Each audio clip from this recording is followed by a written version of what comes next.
റീനയോട് നന്ദി പറയുകയാണ്. കഥകൾ പരിചയപ്പെടാനുള്ള ഒരു അവസരം, വായിക്കാനുള്ള അവസരം തന്നതിന്.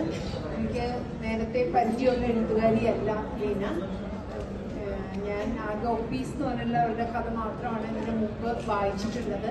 അപ്പോൾ ഈ പുസ്തകം പരിചയപ്പെടുത്തുന്നതും റീനയെ പരിചയപ്പെടുത്തുന്നതും എൻ്റെ വളരെ അടുത്തൊരു സുഹൃത്താണ്. അപ്പോൾ ഈ പുസ്തകം ഞാനിവിടെ വരുന്ന സ്ഥിതിക്ക് ഇതിനൊരു പുസ്തക പ്രകാശനം നടത്തണം എന്നൊക്കെ പറയുന്നത്. ഞാൻ ഈ പുസ്തകം എന്തായിരിക്കും എന്താണ് എന്നുള്ളതൊന്നും കൃത്യമായിട്ട് അറിയാതെയാണ്, നേരത്തെ പരിചയമില്ലാത്തത് കൊണ്ട് തന്നെ ഇതൊരു ആശങ്കയോട് കൂടിയാണ് പുസ്തകം എടുത്ത് വായിക്കാൻ തുടങ്ങിയത്. പക്ഷെ എനിക്ക് ഭയങ്കര സന്തോഷമായി, കാരണം ഇത്തരം ഒരു പുസ്തകം വായിക്കാൻ ഒരു അവസരം ആയി ഇത് മാറിയതിൽ എനിക്ക് വളരെയധികം സന്തോഷമുണ്ട്. ഇതിൽ എനിക്ക് ഏറ്റവും ഇഷ്ടപ്പെട്ട ഒരു 2-3 കഥകളെ കുറിച്ച് പറയണം എന്ന് വിചാരിക്കുന്നുണ്ട്. കാരണം നേരത്തെ സ്ഥിരമായി നമ്മളുടെ കഥകളിൽ വരുന്ന പലതും സ്ത്രീകളുടെ കഥകൾ എന്ന് നമ്മൾ മനസ്സിൽ വിചാരിക്കുന്ന സമയത്ത് വരുന്ന പല ഇമേജസും ഈ കഥകളിൽ നമുക്ക് കാണാൻ വേണ്ടി സാധിക്കില്ല.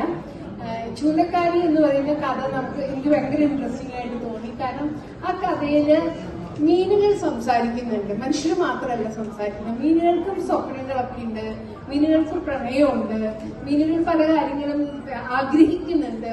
മറിയം എന്ന് പറയുന്ന വളരെ സ്ട്രോങ് ആയിട്ടുള്ള സ്ത്രീ കഥാപാത്രം അതിലുണ്ട്.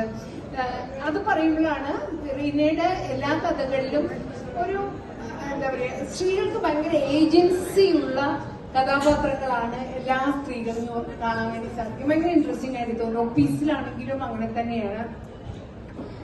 മറിയത്തിന് എനിക്ക് ഇഷ്ടമാവാൻ കാരണം വെച്ചാൽ മറിയം ഒരു ടിപ്പിക്കൽ സ്ത്രീയല്ല.